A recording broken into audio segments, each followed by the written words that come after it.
Everybody stay in your seats because we're bringing up the Washington University St. Louis case competition team. They were one of 4 winning teams yesterday in the Diamond Dollars case competition. We had 2 teams from Syracuse won, a team from Maggie Walker Governor School in Richmond, Virginia, and also in this WashU team. You can come up, guys. We always pick one of the 4 winners to present, and the judges collectively selected these 5 young men from WashU St. Louis. Let me tell you a little bit about the case, and then I'll turn it over to them. I think you'll enjoy this. We picked a topic this year. I picked a topic this year that is very much on the minds of a lot of people in the game today, and that is coming up with a strategy on how to deploy and utilize pitching assets over the course of a season. We saw what the Tampa Bay Rays did this year with the opener. We saw how Oakland dabbled in innovative pitching usage to a degree. The Angels did it a little bit.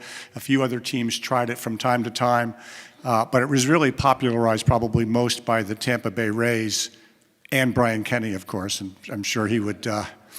Too bad he can't be. By the way, he gives his regrets for not being able to be here. He had every intention to be at this conference from beginning to end, but he also, as you may know, is a fight announcer for boxing. So he had his contract had a fight up in upstate New York that he had to do last night, I think it was, or tonight. So he had to fly out of Arizona. Anyway, so the case was framed as follows. I asked these students, all 20 student teams, to take a 2018 roster of pitchers of any team and come up with a strategy that would have utilized their pitchers in a different fashion that would have helped their run prevention, essentially, that would have repressed runs scored against them. And analyze it and show us why you believe that. And, you can push the margins of pitcher usage, but we certainly, said to them, do not come up with something where somebody's throwing 310 innings or a relief pitcher is pitching 4 straight days or things like that. So, work it all out in the context of a 13-person pitching staff and show us what you got. So we had 20 student teams come forward and do that. And by the judge's decision and estimate, the folks that I'm about to introduce you to did the best job, and we wanted to showcase it for you today. So, Washington University, St. Louis.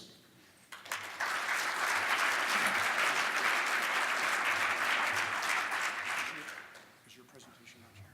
Yeah, it should be loaded up. Just close this.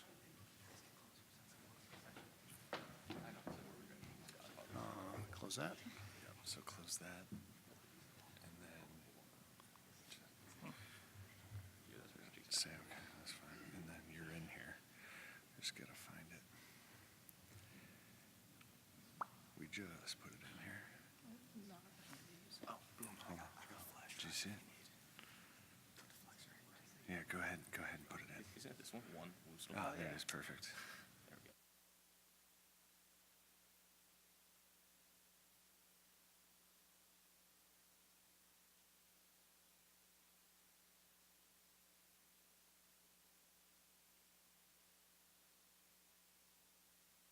Kastelman. I'm a sophomore studying systems engineering with a minor in the business of sports. I'm Margulis. I'm a freshman studying economics. Hi, everyone. I'm Devlin Sullivan. I'm also a freshman studying business. Hi, I'm Johnnie Teng. I'm a freshman studying business with a double major in psychology. And I'm Sam Linker, and I'm a junior studying economics. And so we are going to be optimizing pitcher usage using the 2018 performance as our case study. So just a quick overview of how this presentation will go. I'm going to be opening up, talking about the problem and the way we decided to attack with our strategy and the simulation we decided to make to help figure out how many runs saved per game our new opener strategy could create. And then Johnnie is going to talk about the process and we use to come up with that strategy, and then the application that when we apply it to all 30 teams, he's going to take it through an example team. And then Aaron's going to talk about our simulation, which we used to, when we took those new opener strategies, we put them into that simulation and see how many runs per game they prevented compared to a normal starter than a reliever coming out of the bullpen. And then we extrapolate that over a full season, and then Devlin will be taking you through some of the high and low impact teams and some potential playoff teams that could have some serious implications in division races. And finally, Noah will be closing out the project talking about ways to improve our model and simulation. So you already heard our project was to optimize pitcher usage. Instead of focusing on one team, we decided to go the route of a general set of guidelines to apply to all 30 teams that would yield unique results depending on their personnel and their usage throughout the 2018 season of certain pitchers. Then we took those new rotations with either true starters or opener and bridges into our simulation to figure out how many runs per game that could be saved. And then once we extrapolated that over a full 32 start season, we used a conversion of 10 runs, into one win to find out how many wins added the new opener strategy could get. So a couple of our key assumptions. Obviously, the first one is we are working only with 2018 data, and we are using end-of-season rosters, so we could take into account any drastic pitching changes to the staff. So, for example, we talk about the Rays. We include Tyler Glasnow in our staff, but not Chris Archer due to the midseason trade. Next was fatigue and durability. Because our simulation is over runs prevented per game, we extrapolate that over a season by saying 32 starts for starting pitchers. And we're assuming our relievers, so our openers, we can pitch anywhere from 65 to 70 innings, so which allow us to have a one-inning opener be able to pitch twice through a five-man rotation. Next is our regression model. So when we worked through the regressions to help predict outcomes, we put into simulation, and we did 500 simulation sample size runs. We ended up choosing 500 because the variance of the results of runs saved per game ended up stabilizing, and the difference was almost zero. And then finally, the opponents' average lineup construction means we had to feed a lineup into simulation so our staff could pitch against it, and it was just the average, there's a league average stats of each spot in the lineup. So for example, the leadoff spot in our average lineup would be the average league stats for all hitters when they're in that leadoff spot. So now I'm going to pass it on to Johnnie as he'll take you through our process and how we applied that strategy to different teams. Thank you, Sam. Now, the first step of our process was to gather data, and we sourced our data from the Baseball Reference Play Index and took each pitcher's splits against each spot in the batting order. Now, given that the opener strategy is centered around the idea of neutralizing the first three batters that are guaranteed to come up and eat the first inning, we decided to group those batting order splits into brackets of three: batters 1, 2, 3, batters 4, 5, 6, and batters 7, 8, 9. Now, given the small sample size, even within the three brackets, we took a look at Fangraph's stabilization rates and found that strikeout rates was one of the first stats to stabilize at 70 batters faced. So we took that 70 batters faced, multiplied by the three brackets to get a 210 batters faced cutoff for pitchers to include in our study. Next, to further eliminate noise, we decided to take a look at only the three true outcome stats that a pitcher can truly control within the small sample sizes that we're dealing with, being strikeout rate, walk rate, and for home run rate, instead of doing the pitcher's home run rate, which is fluctuates quite a bit through the course of a season, we took the pitcher's fly ball rate multiplied by league average home run fly ball, similar to how it's done in XFIP. Next, we further classified our pitchers into starters and relievers using the classic 40 games relieved cutoff. And then we further divided the relievers into high and low leverage using the 1.55 average leverage index, as classified by Tom Tango, dividing high leverage situations and medium and low leverage situations. Finally, we took those three true outcome stats, being strikeout rate, walk rate, and the pseudo home run rate we created, and multiplied them by the respective FIP weights, being 13 times home runs, 3 times walks, and 2 times strikeouts, to create a score for each pitcher against the first three batters of the lineup. We found a normal distribution within these scores, so we turned them into z-scores and then ranked each player within their teams across all 30 teams in the major leagues. Now, here on the left, you'll see an example table. This is the Rays of how we ranked their pitchers. Now, to create our rotation, we first eliminated the high leverage relievers as well as the left-handed relievers, as we determined these as pitchers managers would like to save for late game matchups. Now, in this example, we would eliminate Sergio Romo, who is a high leverage reliever, and Jose Alvarado, who is both high leverage and left-handed. Now, even with our 210 batters faced cutoff, There's still a bit of small sample noise given that walk rate doesn't quite stabilize at 70 batters faced, but rather at 170. So we take that 170, multiply by 3 to get a 510 batters faced cutoff that we deemed as the true starter cutoff. So any starting pitcher over 510 batters faced, we deemed as true starters, and any starter below 510 batters faced, we classified as starter 2, which is any swingmen or pitchers that spend time on the injured list, or starting pitchers who are shuttled down between AAA and the major leagues. And at this 510 batters cutoff, we can get a pretty concrete idea of how each pitcher faces against each of the 3 brackets in the lineup, at least enough for the strikeout rate, walk rate, and fly ball rate to stabilize. Now, in this example, our traditional 5-man rotation, we would take all the starter 1 types followed by the starter 2 types in order of batters faced, being, in this case, Blake Snell and Ryan Yarbrough as the starter 1s, followed by Tyler Glasnow, Johnnie Chirinos, and Jalen Beeks. This would be a traditional 5-man rotation that a team would trot out. However, to create our new rotation, we would take the lowest ranking starting pitchers and replace them with any reliever with a higher score, or a lower score, so a better score against the first 3 batters in the lineup, in this case, Stanek and Castillo, to create a new 5-man rotation of Blake Snell, Tyler Glasnow, and Stanek and Castillo opening for Chirinos, Yarbrough, and Beeks, which is nearly identical to what the Rays trotted out in the 2018 season. Now, after completing this exercise for each of the 30 teams, we get this following distribution. With 0 meaning no openers used throughout the 5 turns in the rotation, and 4 meaning 4 rotation spots being opened for. An interesting thing to note here is that there are playoff teams in each of the 5 brackets showing, showing that the opener strategy is not something that is limited to benefiting one specific type of team. Next, I will pass it on to Aaron, who will discuss the simulation strategy we created to test whether these strategies really do work. Thanks, Johnny.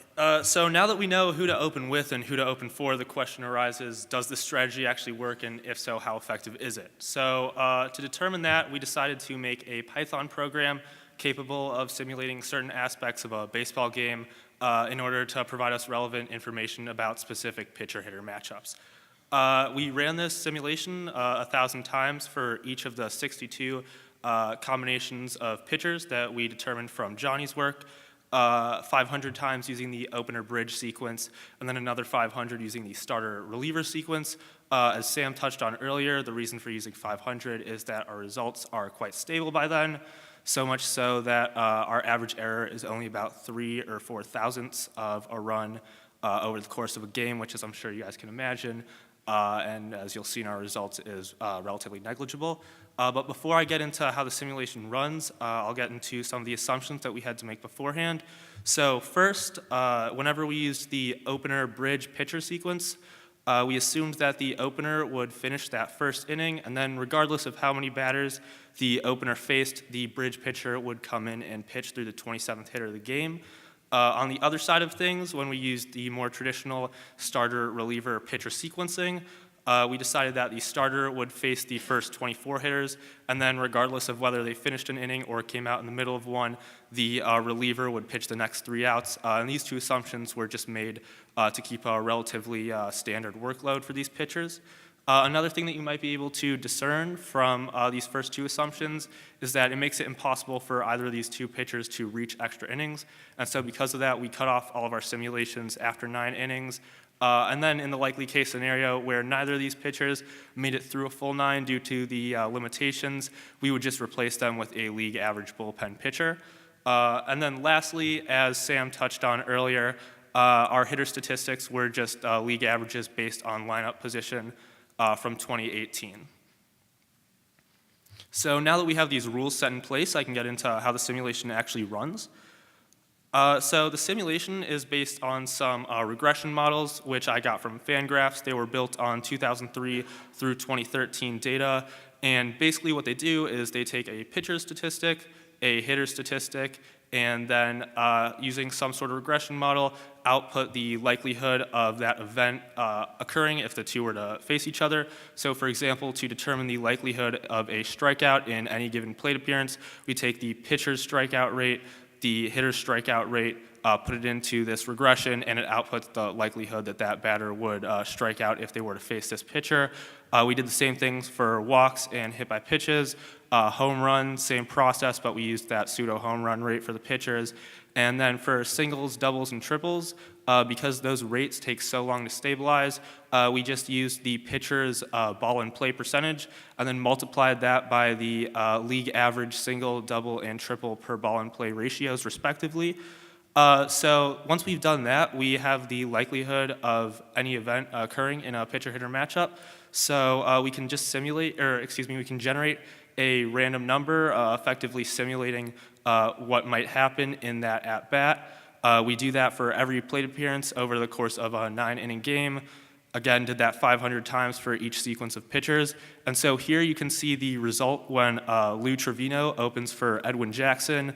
Obviously, the 1, 2, 3 hitters are guaranteed a plate appearance in the first inning, and the 8 and 9 hitters only have, in this example, about a 6 and 2% chance of stepping up to the plate in the first, respectively. So once you see those things, it makes the rest of the trends and the rest of this chart a little bit easier to make sense of.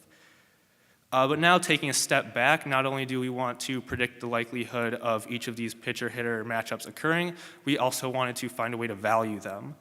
So to do that, we used runs created linear weights, also from Fangraphs. The way that these are created is that you take the average amount of runs that each of these events leads to, and then in this case, they were scaled such that the average plate appearance, and therefore the average game, has 0 runs created value, and that's why outs has a negative value here. And so now that we have the likelihood of each of these events occurring in a pitcher-hitter matchup, we can just multiply that likelihood by its respective, or corresponding rather, runs created linear weights. We take the sum of all of that, and that gives us the expected runs created of that pitcher-hitter matchup. So for example, Lou Trevino facing the average 2018 leadoff hitter, we would expect for there to be about 0.013 runs created. So now that we have the likelihood of each of these pitcher-hitter matchups occurring, and we can also value it, we can sort of combine what we've done in steps 1 and 2 to generate the expected runs created over the course of a game using any given pitcher sequence. So here you see what happens when, again, Lou Trevino opens for Edwin Jackson under that 3-out through 27th batter assumption that we made earlier. If we take the sum of this chart, we get 0.72 runs created, meaning that this pitching sequence is about 0.7 of a run per game worse than league average pitching. And so then lastly, in the simulation, we would sort of just switch up steps 1 and 3, switch the sequencing of these pitchers, run it another 500 times, and then those results would allow us to compare what would happen if we were to use the opener bridge sequence with a specific combination of pitchers versus using the traditional starter reliever sequence. So to give you guys some closure with that Lou Trevino, Edwin Jackson example I've been going back to, when we ran the simulation starting with Edwin Jackson rather than opening with Lou Trevino, we expected about 0.83 runs created over the course of an average game, meaning that if the Athletics were to deploy Trevino as an opener for Jackson rather than using a more traditional starter-reliever role for the two, they could save about 0.11 runs per game. And assuming perfect health for those two pitchers over the course of an average season, that corresponds to about 3.5 runs saved, or about 1/3 of a win added for the Athletics. And so to tell you guys more about these results, I'm going to pass it on to Devlin. Thank you, Aaron. In order to determine the results for our simulation, we followed that exact same process that Aaron just talked you through with Trevino and Jackson, and did that for all 62 of our combinations. Of those, 59 had a positive result on the teams by using the opener strategy. Furthermore, for every team that we investigated, they had a positive net result on a team level by using our opener strategy that we laid out. The two most extreme examples of this on the positive end were the Tigers, who by utilizing 4 spots of openers in one turn of the rotation, those openers being Alex Wilson and Shane Green, they were able to save close to 11 runs over the course of a full season, which equates to over 1 win, again using that 10 runs per 1 win equivalency. On the flip side of the coin, we suggested that Will Harris opened for Dallas Keuchel on the Astros, and they had the lowest impact of utilizing our opener strategy, and that was to the tune of approximately 1/10 of a win. However, it wasn't only teams like the Tigers who were focused primarily on, let's say, development last year that had strong benefits from utilizing the opener strategy. If you look at these three teams, all of whom were playoff contenders, they finished 2nd, 3rd, and 6th respectively in terms of teams that had the most to benefit in terms of using our opener strategy. The Brewers were the most stark example, saving over 10 runs and over 1 win by using 4 openers. Those 4 opener spots being covered by 2 opener pitchers individually, Jacob Barnes and Taylor Williams. The Braves had a very similar result and very similar strategy. Another very interesting case was the Rockies, who by using Oberg and O to account for 3 opener spots, were able to save over 8 runs over the course of a full season. Looking at these 3 teams, they all had starting pitching rotations that were in the middle third of the league by FIP. However, they were all playoff teams, and they could have done even better masking some of their starting pitching deficiency relative to their playoff peers by leveraging this opener strategy. In particular, the Brewers and Rockies were engaged in very close tied division races down to game 163. These additional marginal gains by leveraging the opener strategy could have been really crucial for them. Furthermore, taking a step back, if you look at some of the overall insights that our data provided, they also shed some light on how pitching staffs are assembled and how late inning bullpen strategies unfold. We found that the average pitching staff was composed of a shade under 4 of our starter 1 types with over 510 batters faced, 2 to 3 starter 2 types, and 5 relievers split between high leverage and low leverage. So this leaves in a 12 to 13 man staff 1 or 2 spare spots for specialist relievers who aren't going to hit our batters faced cutoff, shuttle starters or shuttle relievers. And naturally, as players are placed on the IL over the course of a season, those sort of last few spots in a pitching staff will change. Furthermore, as we were devising our opener strategy, we made special care not to interfere with the manager's preferred late inning bullpen management strategy. We considered possibly modifying this. However, it was so context and situationally dependent that we decided that it was better off to leave it alone and develop a strategy that was maximum customizable to each individual team. So now I will hand the ball off to Noah to close things out for us.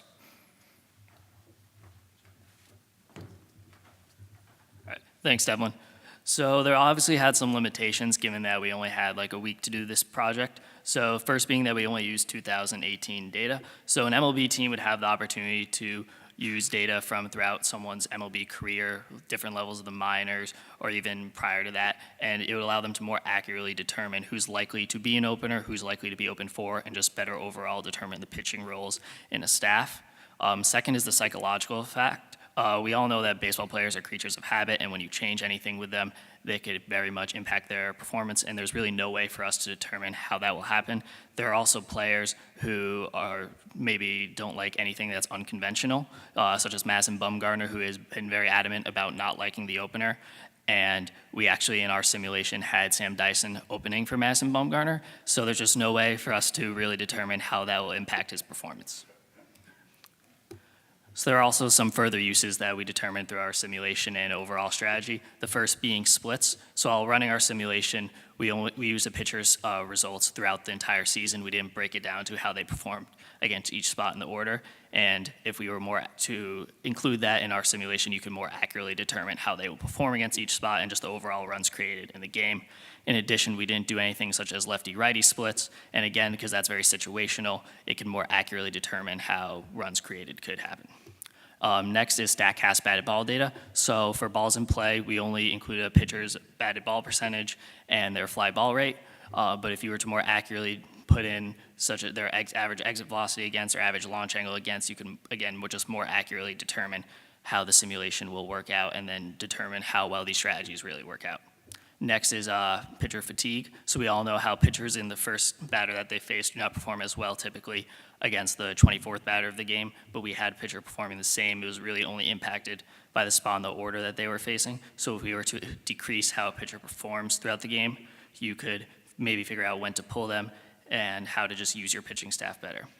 And last is starters who are converted to relievers. So there are many people who are considered like failed starters throughout their MLB career because they just couldn't start. And if we were to figure out maybe if they could use an opener, that they could prolong their career as a starter and just overall help their team in the long run. Thank you for listening to our presentation. We will now take questions.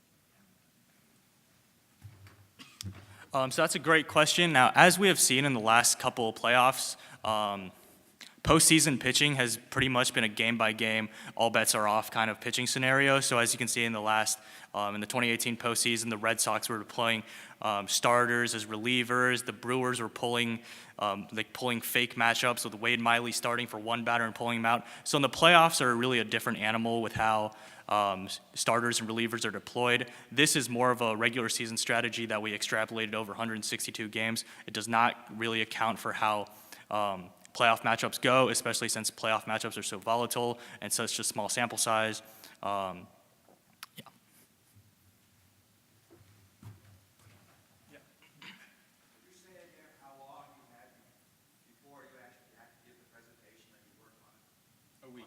Yeah, about a week, yeah.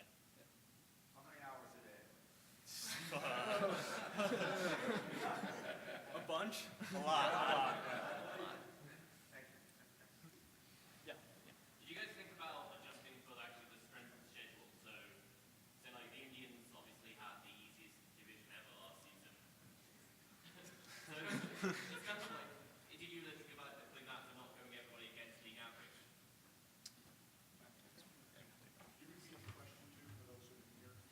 Yeah, so the question was whether we should take into account strength of schedule, and the example used was the Indians, and because our opponents were league average, and sometimes your opponent, especially whether in the AL East, you're facing a lot of tough competition, or the example was the Indians, they might be facing a lot of lesser competition. So the reason why we chose league average is because it was based on how we went a general strategy and didn't really focus too much on specifics. So when we were trying to keep it as league average, so we could help maybe apply it across all 30 teams. And if we were maybe honing in on a specific team, then we would probably take into account the strength of schedule and the type of hitters they are facing to better predict the results when they're facing either super elite hitting or maybe some under elite hitting.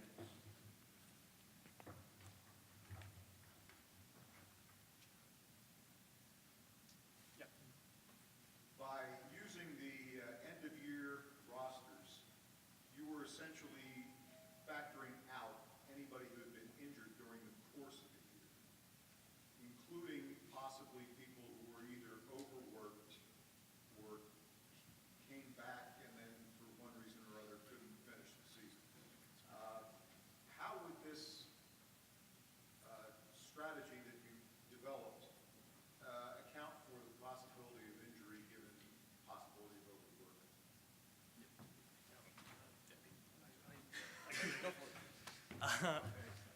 Yeah, so that's the unfortunate thing about only having 6 days to work with this and looking at 30 teams. We didn't really have time. This also goes to address the last question.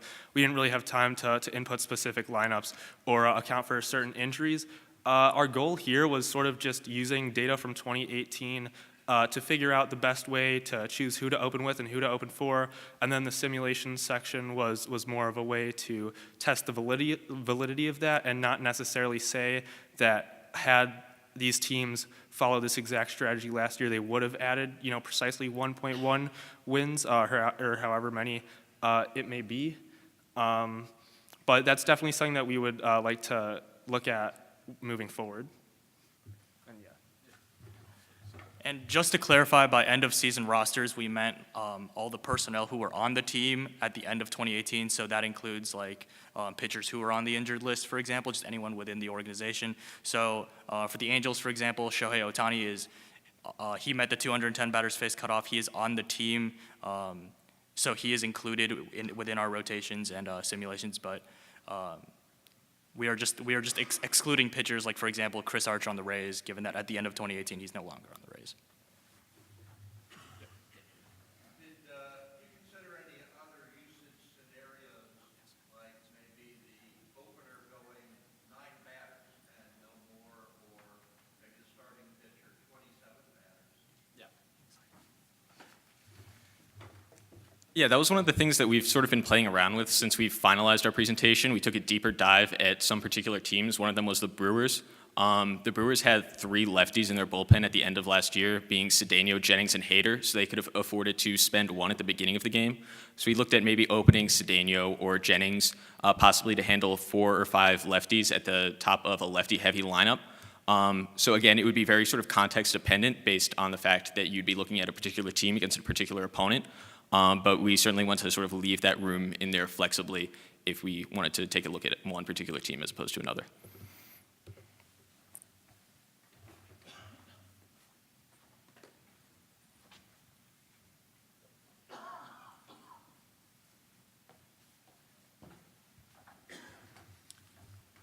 So what you just had a chance to see really was how this particular group, and of course 19 other teams attempted to do the same thing, student teams, framed the problem, processed through it, and created a set of answers and addressed it. And it's really about the process, because they admitted, and we all know that there are many, many more nuances to the answer to this question, including variations that you brought up in your questions that we're just not able to get to in a 6-day time frame.